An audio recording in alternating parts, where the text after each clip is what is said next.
Tafadhol. Baik. Bismillahirrahmanirrahim. Assalamualaikum warahmatullahi wabarakatuh. Waalaikumsalam warahmatullahi wabarakatuh. Pertama-tama, marilah kita panjatkan puja dan puji syukur kita kehadiran Allah Subhanahu wa taala yang mana telah melimpahkan rahmat serta hidayahnya sehingga kita bisa bertatap muka, kemudian mengadakan acara pada sore hari ini dengan keadaan sehat walafiat. Salawat serta salam semoga tetap tercurah limpahkan kepada junjungan kita Nabi besar Muhammad SAW yang mana telah membimbing kita dari zaman jahiliyah menuju zaman Islamiyah. Ketiga kalinya saya ucapkan terima kasih kepada Ustadz Budi yang telah berkenan untuk memberikan tausiah pada sore hari ini, yang mana nanti untuk topik pada sore hari ini adalah mendulang mutiara faedah dari kisah Badar, seperti itu. Oke. Bapak Ibu sekalian serta mahasiswa-mahasiswa yang berbahagia, semoga pada puasa ke-13 kita kali ini kita tetap diberikan rahmat, hidayah serta kesehatan masing-masing, seperti itu ya. Baik, Ustadz Budi, untuk selebihnya saya serahkan kepada Ustadz Budi untuk menyampaikan topik tausiah pada sore hari ini. Bismillahirrahmanirrahim. Assalamualaikum warahmatullahi wabarakatuh. Waalaikumsalam warahmatullahi wabarakatuh. Alhamdulillahi wa kafa, salatu wassalamu ala Rasulil mujtaba sayyidina wa maulana Muhammadin Mustafa wa ala alihi wa azwajihi wa dzurriyyatihi wa kullu man ittaba'al huda. Asyhadu an la ilaha illallah wahdahu la syarika lahu wa la walada wa asyhadu anna Muhammadan abduhu wa rasuluhu la nabiyya ba'da. Allah Ta'ala, a'udzu billahi minasyaitonir rajim. Bismillahirrahmanirrahim. Ya ayyuhalladzina amanu taqullaha haqqa tuqatih wa la tamutunna illa wa antum muslimun. Shadaqallahul adzim. Talha bin Ubaidillah, beliau sepupunya Isa radhiyallahu an, pernah mencurhatkan keheranannya ke baginda Rasulullah SAW saat itu. Talha ini mengamati ada dua orang, sebut saja dua orang itu A dan B. AB ini masuk Islamnya bersama-sama, bersahadatnya di depan Rasul bersama-sama. Tapi A ini lebih bersungguh-sungguh, lebih serius dalam beragama, dalam berislam ini. Sementara B biasa, santai begitu. Qadarullah, A ini kemudian syahid. Beliau wafat di sebuah peperangan. Dan kita tahu pahala dari perang jihad itu Masya Allah riwayatnya gede sekali. Sementara B ini meninggalnya setahun kemudian. Jadi selisih setahun nih ceritanya. Semalam Talha bin Ubaidillah ini kemudian, ini kejadian direkam di hadis riwayat Ibnu Hibban dan Ahmad ya, menceritakan apa yang dilihatnya dalam mimpinya kepada Rasulullah dan orang-orang di sekitar situ. Ya Rasulullah, dari malam aku mimpi yang sangat aneh sekali menurutku. Aku melihat seolah-olah aku ini ada di depan pintu surga ya Rasulullah. Dan aku melihat ada dua orang yang ku kenal, A dan B tadi, itu sedang ada di pintu surga juga. Kemudian ada seseorang keluar dari pintu surga itu mempersilahkan yang B untuk masuk surga dulu. B, masuk. A, kamu antri. Sementara kamu, maksudnya Talha, kamu belum saatnya. Melihat dalam mimpi yang seperti ini, kemudian esoknya Talha menghadap Rasul. Ya Rasulullah, aku heran ini. A dan B ini masuk Islamnya bersama-sama. A ini lebih serius, lebih sungguh-sungguh dalam berislam. Matinya juga lewat medan jihad yang luar biasa riwayatnya. Tapi kok masuk surganya kok duluan B yang biasa-biasa, yang matinya itu setahun kemudian. Kenapa ini ya Rasulullah? Iya Rasulullah, kata para sahabat di sekitarnya. Kami heran, kenapa kok seperti? Kenapa kamu heran, kata Rasulullah? Bukankah B ini mengalami 1 tahun yang lebih panjang dari A? Dia menjalankan ibadah, kemudian dalam setahun itu berapa rakaat ia telah tunaikan. Dan yang Masya Allah,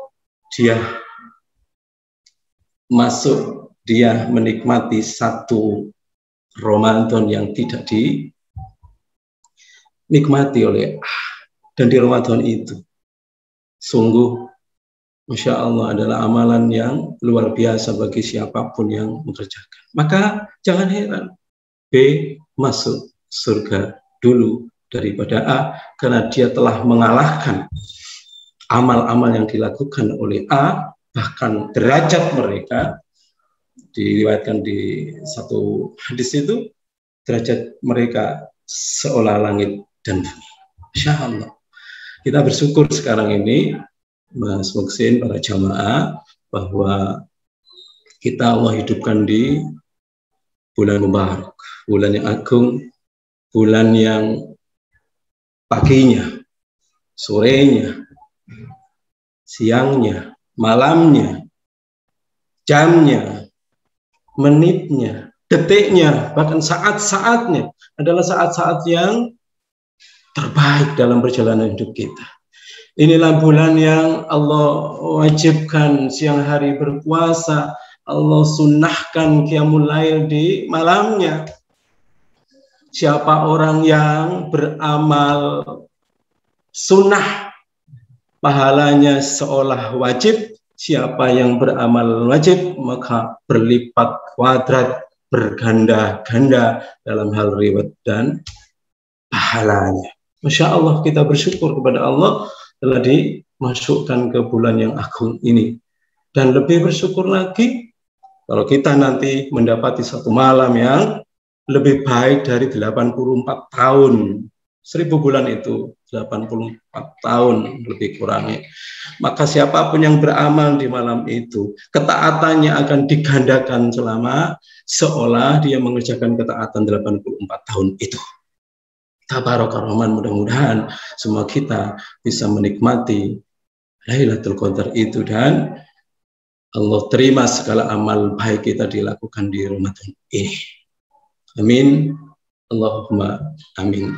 Apalagi cara mengisi kita Ramadan ini dengan isian-isian yang cerdas semacam ini, termasuk dengan bermajelis ilmu seperti ini para jemaah. Maka jangan pernah sangsikan pahala yang ditawarkan oleh mereka yang bersuka-suka kepada majelis ilmu ini. Banyak ribetnya, banyak sekali. Rasulullah pernah sampaikan, man salaka tariqa yaltamisu fihi ilman. Siapa orang yang menempuh jalan untuk mencari ilmu, meskipun lewat ini jarak jauh ini, Masya Allah, apa janjinya Allah? Sahalallahu lahu tariqan ila jannah. Maka Allah akan permudah jalan orang itu menempuh surganya. Ini kata Imam Nawawi, begitu pemurahnya Allah Azza wa Jalla. Kata beliau, belum bicara kontennya, belum bicara temanya, belum bicara ilmu apa yang dibahasnya, belum bicara berapa yang dipahaminya, dicatat, kemudian diamalkannya, masih tersebat tempuhannya saja.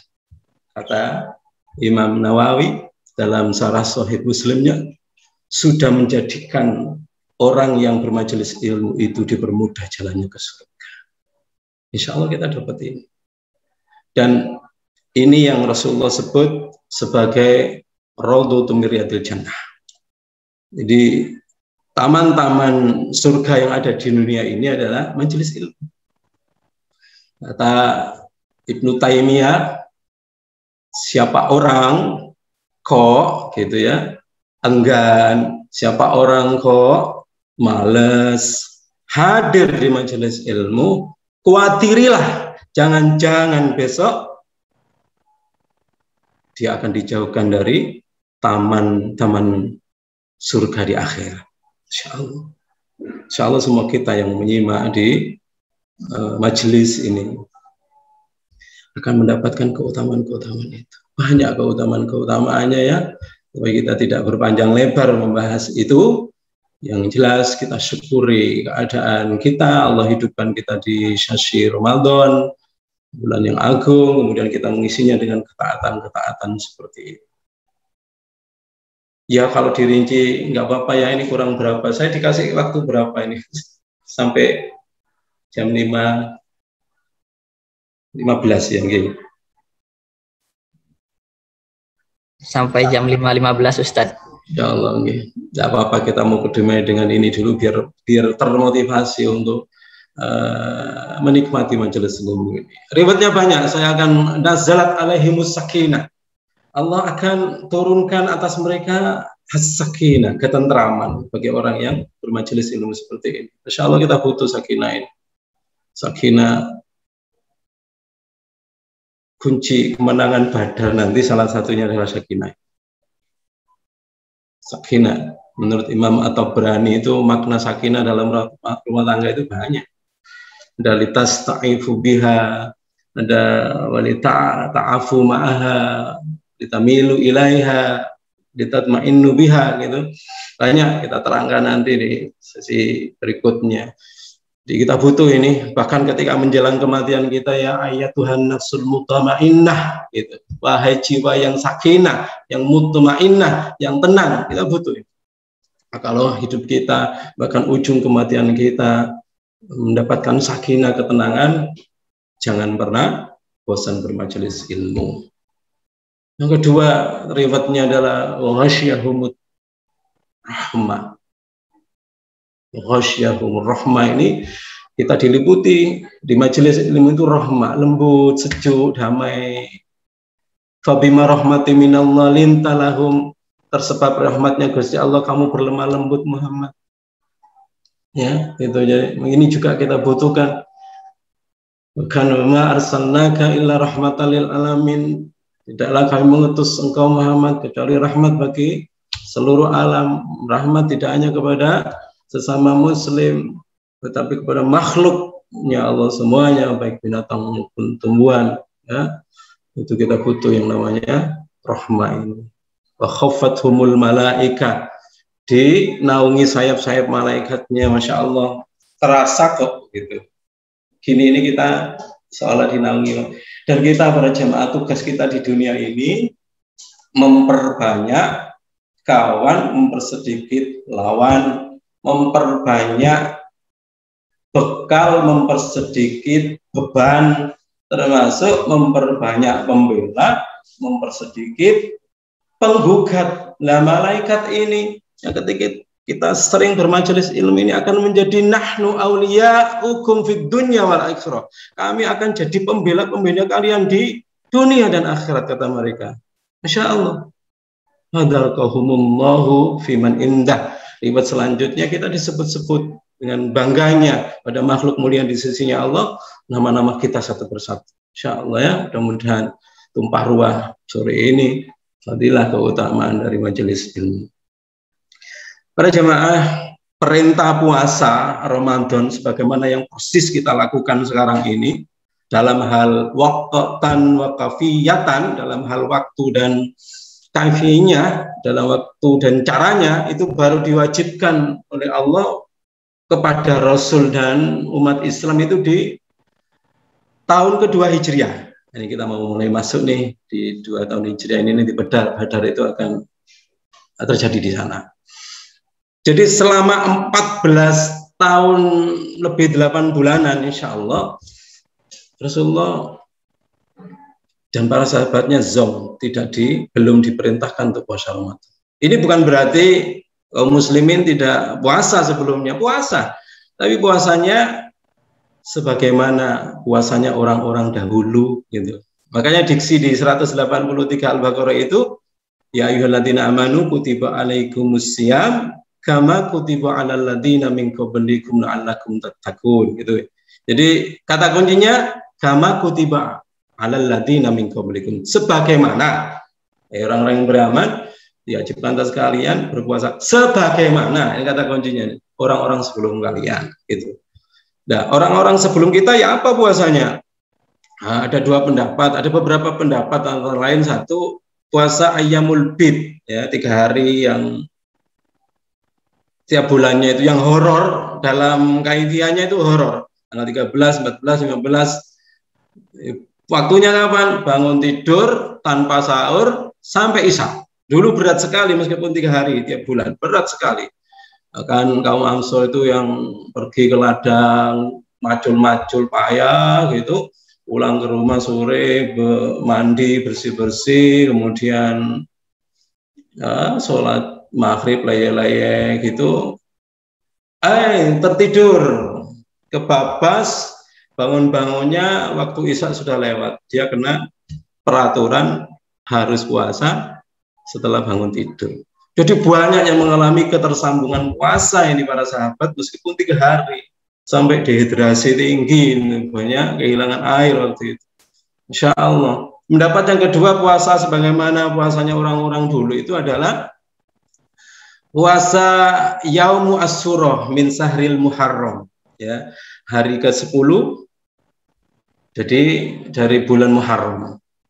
Kata Ibnu Abbas, awal datang ke Madinah itu beliau penampilan beliau gitu itu memirip-miripi, menyerupai orang-orang ahli kitab di Madinah. Jadi jubah beliau asfar, ya, jubah warna ya kekuning-kuningan itu, rambut beliau kalau sisir itu ditarik ke belakang itu, gini, atau Mas Muksin sisirannya modelnya apa ini, tarik belakang apa-apa begitu Rasulullah. Dalam hal ibadah juga begitu, mirip-miripi ahli kitab. Jadi kiblatnya waktu itu masih ke Masjidil Aqsa, ya, jadi Baitul Maqdis yang sangat dihormati oleh ahli kitab itu. Termasuk puasa. Awalnya beliau mendapati orang-orang Yahudi berpuasa di hari Asyura itu. Beliau kemudian bertanya, Mahadal yaumul ladzi tasumunahu, hari apa ini kok kalian berpuasa gitu. Hadallahu khair, kata mereka, ini hari yang baik. Anjalallahu Musa min Fir'auna wa qaumahu wasamahu Musa sukralillah. Jadi kata mereka, ini hari yang baik, diselamatkan Musa dari Fir'aun dan kaumnya. Maka Musa puasa untuk bersyukur. Kata Rasulullah apa? Nahnu haqqu bi Musa minkum, kami ini lebih berhak atas Musa daripada kalian. Maka kemudian beliau berpuasa. Nah, para jamaah, masuki tahun kedua Hijriah, permusuhan para ahli kitab ini kepada Islam, pada Rasulullah ini semakin menjadi-jadi. Akhirnya bahasa bebasnya, sudahlah Muhammad, cukuplah, kamu sekarang ngerayu-ngerayu cukup, nggak perlu ngerayu-ngerayu lagi.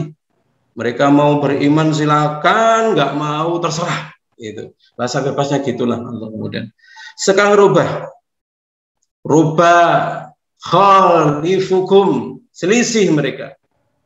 Entah sabahabi kaumin fawa minhum itu, ya. Ya, artinya akhirnya Rasulullah kiblat sholatnya ganti ke Masjidil Haram. Kemudian penampilan beliau juga berubah. Yang tadinya asfar diganti gamis, warna putih, panjang semata ini semata sikut ini, maksudnya semata tangan, lengan, ya. Kemudian lengannya juga lebar, panjang ke bawah, tidak sampai mata kaki seperti itu. Sisiran beliau, secara bersisir beliau tidak lagi depan ke belakang, tapi di belah tengah, kanan kiri gitu. Jadi mulai berubah, termasuk puasa Ramadan sebulan penuh ini para jamaah itu mulai diwajibkan di tahun kedua Hijriah ini. Jadi ayat 183 dan 184 itu kata sebagian ulama, sebagian pendapat bukan perintah puasa Ramadan, itu perintah puasa sebagaimana puasanya orang-orang dulu. Nah, puasa Ramadan itu kapan? Di ayat yang keberapa? Ayat ke-185-nya.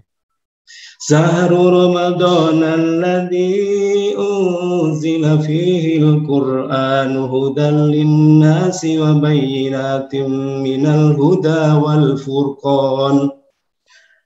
Faman syahida minkum sahra falyasum. Sampai di situ. Jadi bulan Ramadan itu adalah bulan yang di dalamnya diturunin Quran sebagai petunjuk bagi manusia, penjelas mengenai petunjuk itu, pembeda. Nah, itu barang siapa di antara kalian menemui Ramadan itu, berpuasalah. Jadi ini atas sebagian pendapat perintah Ramadan itu di 185-nya. Nah, mendengar ayat ini turun, orang-orang Ansor horor. Ini apa ini? Poso 3 hari saja sudah horor seperti ini, apalagi sebulan gitu. Ya Rasulullah, Allah itu di mana ya? Apakah dia dekat sehingga kami itu berbisik, atau Allah itu jauh sehingga kami harus berteriak-teriak? Ini orang Ansor itu kalau ngomong kayak orang Solo gitu ya, pakai diksi tidak langsung gitu ya. Orang Solo kan gitu, ditawani makan gitu, ngapunten, sampun, padahal belum gitu. Jadi bahasanya meliuk-liuk gitu. Insya Allah. Jadi kasarannya sebenarnya Rasul, Allah itu gimana sih? Kok tega banget gitu.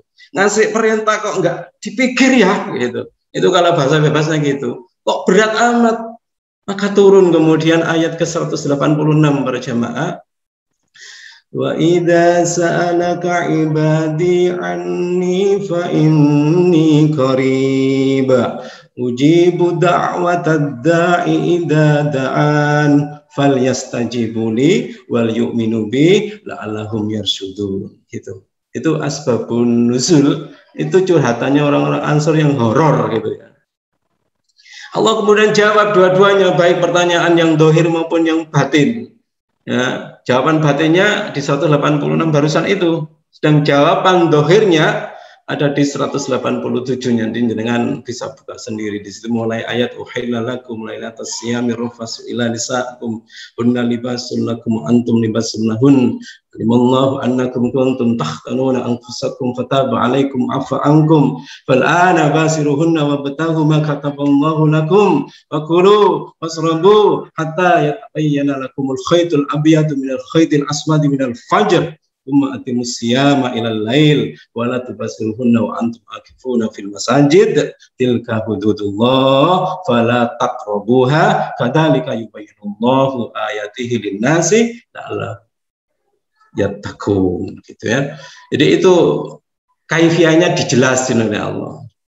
Terjemahan bebasnya, malam bulan Ramadan itu kamu itu boleh kok bergaul dengan istrimu gitu. Terus makan minum sampai jelas ya, sampai adzan subuh itu boleh kok makan. Terus puasanya hanya sampai maghrib kok, nggak sampai isya, oke gitu. Itu bahasa bebasnya seperti itu. Dan para jamaah yang spektakuler, yang luar biasa di tahun 2 Hijriah ini, yang amazing adalah terjadi sesuatu yang luar biasa.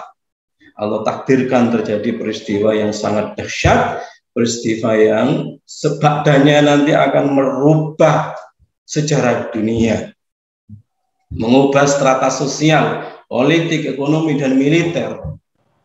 Peristiwa besar itu para jamaah dikenal dalam Al-Quran dengan Yaumul Furqan. Yang kita mengenalnya nanti adalah Perang Badar. Gitu. Mohon izin kajian di Widyagama ini, insya Allah kita ngepoin masalah kisah Perang Badar ya, yang berseri tentunya kita ambil nanti mutiara faedahnya gitu ya. Mohon izin kami mengkombinasi mengambil sumber dari Sirah Nabawiyah khususnya Perang Badar ini, karena memang ini bukan sekedar cerita, ini bukan sekedar sejarah. Ini adalah kejadian yang ketika kita mengupasnya, membicarakannya, menderasnya, memurojaahnya akan mendapatkan pahala yang luar biasa. Ini kami ambil dari beberapa kitab ya, jadi gabungan kami ambil kemudian kami rangkai dari kitab Ar-Rohil Al-Maktum karangan Syekh Safiyur Rahman Al-Mubarakfuri, penulis yang nomor 1, juara 1 di dalam nulis Sirah Nabawiyah. Jadi Gus kitab beliau bisa jadi referensi nanti karena kurang 3 menitan gini ya. Jadi saya gabungkan dengan Sirah Nabawiyahnya Ibnu Hisam ya, Fikih Sirah, kemudian Sahih Sirah karena banyak Israiliyat. Jadi cerita-cerita yang ditambah-tambahin tapi tidak ada sumbernya yang sahih. Nah, kita menghindarkan itulah. Sirah Nabi Muhammad yang ditulis oleh Al-Hafidh Ibnu Katsir. Insya Allah ya, banyak nanti kaya akan faedahnya Al-Mustafat bin Qasasil Quran, Dr. Abdul Karim Zaidan dan seterusnya. Insya Allah itu kontrak kita ke depan ya, para jemaah. Mohon maaf, pertemuan pertama ini mukadimah, jadi nanti saya dapat jatah 7 atau berapa kali pertemuan ya, Mas Muksin dan para jemaah bersabar dulu, ini mukadimah.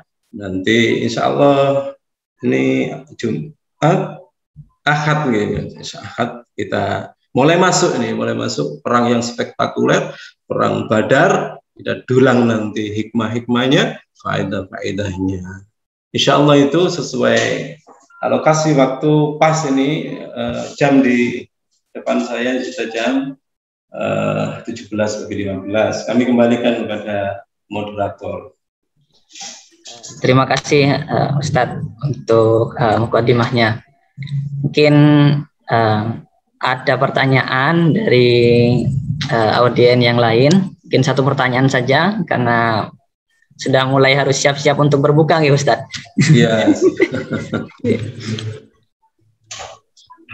Monggo kepada ini saya kok melihat ada nama yang sudah familiar ini di ya Bunda Heni. Insya Allah. Oke, mungkin kalau dari teman-teman yang lain tidak ada, kalau dari saya mungkin boleh Ustadz. Monggo. Mohon maaf Ustadz, ini jadi kalau dari saya sendiri kadang merasa apa ya Ustadz, semangat untuk beribadah itu naik turun ya Ustadz. Jadi kadang ada posisi memang pateng-patengnya, atau kadang kalau ngomong sampai malas-malas banget gitu. Terus solusinya seperti apa ya Ustadz agar kemudian semangat untuk beribadah itu paling tidak turun lah gitu Ustadz. Kalaupun memang sulit untuk naik, paling tidak turun seperti itu. Mungkin itu Ustadz. Ini pernah dialami oleh sahabat Handolah. Handolah itu selesai majelis ilmuwan dengan Rasulullah itu pulang ke rumahnya, ketemu anak istrinya dan bla bla bla. Mereka Handolah munafik, kata Handolah waktu itu. Terus ya kemudian Handolah munafik. Sampai kemudian dia kembali ke majelisnya Rasulullah. Di jalan dia menggumamkan Handolah telah munafik. Kemudian Abu Bakar ketemu, wahai Handolah, apa yang kamu ucapkan? Kok kamu ngomong telah munafik? Gini loh, aku itu barusan dari majelisnya Rasulullah. Di sana ya Allah, imanku itu naik, imanku bertambah menguat gitu. Sedang setelah saya pulang dari majelisnya Rasulullah, ketemu anak istri, loh aku kok turun lagi sih, imanku ini kok turun lagi. Loh, kalau sebegitu yang kamu rasakan, loh aku juga begitu Handolah, kata Abu Bakar. Yuk kita curhatkan ke Rasulullah. Maka dua orang ini curhat kepada ya Rasulullah. Saat di majelismu ya Rasulullah, neraka seolah kelihatan di depan mata kami, surga seolah ada di pelupuk mata kami. Semangat kami kemudian membara-bara dalam iman dan takwa kami. Tetapi sesaat saja ketika keluar kami dari majelismu, ketemu anak dan istri, kok hilang semua ini ya Rasulullah. Kenapa ini? Rasul, sesaat wahai Handolah. Begitulah, imanmu terus naik, maka kamu akan disalami oleh malaikat karena sekarang kamu bukan lagi manusia, tapi kamu malaikat. Seperti itulah Al-imanu, kata salah satu penulis itu, mendefinisikan iman itu yazidu wa yanqus gitu. Iman itu naik, turun, lemah, kuat, tinggi, rendah, seperti itu. Maka kenapa kok naik, kenapa kok turun? Ini ada komanya sesungguhnya. Jadi al-imanu yazidu wa yanqus, yazid bi ta'ah wa yanqus bil maksiyah, gitu ya. Jadi bertambahnya kadang karena ketaatan, berkurangnya karena kemaksiatan dan seterusnya. Tapi ini yang menarik, aukamaqala ya Rasulullah, kemudian di riwayat itu kamu persering berdoa, Allahumma a'inna ala dzikrika wa syukrika wa husnil ibadatik gitu. Allahumma a'inna ala dzikrika, ya Allah bantuin dong Rob. Karena tidak ada ketaatan sedikit pun kalau tidak ada daya dari Gusti Allah. Tidak ada kemampuan untuk menghindari maksiat kalau tidak ada kekuatan dari Allah. Maka kita harus berbanyak ini, pertama-tama minta kepada Gusti Allah, Allahumma a'in ala dzikrika wa syukrika wa husni. Ya Allah, sesungguhnya minta tolong supaya aku terus mengingatmu. Wa syukrika, bersyukur padamu, wa husnil ibadati, dan melakukan amal-amal baik terserahmu. Di zikir pagi dan petang itu luar biasa lagi, Mas Muksin ya. Jadi wala takilni ya Rabb, wala takilni ila nafsi tarfata ain gitu ya. Ya Rabb, jangan serahin urusanku itu ke nafsuku sedikit pun, sekejap pun. Tapi urus ya Rabb, urus urusanku ini dalam urusanmu gitu. Masya Allah. Jadi pertama itu, yang kedua tentu cari mitra, cari milieu, cari lingkungan gitu ya. Karena jar qabla dar, cari lingkungan sebelum menentukan rumah. Rabbi binil inda baitan fil jannah, doanya itu. Jadi sebelum menentukan mau kemana, cari teman. Ini pentingnya milieu. As-sahib sahib, teman itu menarik. Kemudian lakukan meskipun dalam kefuturan, dalam kelemahan, tetap istiqomah, jalani aja di atas sunnah ini, insya Allah nanti Allah akan tolong. Insya Allah itu panjang sebenarnya jawabannya, tapi saya cukupkan sebentar di situ, insya Allah. Oke, baik. Terima kasih Ustadz. Mungkin itu Ustadz Budi dan juga teman-teman sekalian untuk pertemuan kali ini, karena memang waktu yang semakin sempit seperti itu. Mungkin kita akhiri untuk pertemuan pertama kita pada bulan Ramadan ini. Baik, saya ucapkan sekali lagi terima kasih Ustadz Budi atas mukaddimah pada sore hari ini. Teman-teman sekalian yang sudah berkenan untuk hadir ke majelis ilmu ini walaupun secara daring. Kurang lebihnya saya pembawa acara atau moderator mohon maaf apabila kemudian ada salah kata ataupun perilaku. Kurang lebihnya bila taufiq wal hidayah. Wassalamualaikum warahmatullahi wabarakatuh. Kita tutup doa kafaratul majlis. Subhanakallahumma bihamdika asyhadu an la ilaha illa anta astaghfiruka. Assalamualaikum warahmatullahi wabarakatuh. Waalaikumsalam warahmatullahi wabarakatuh.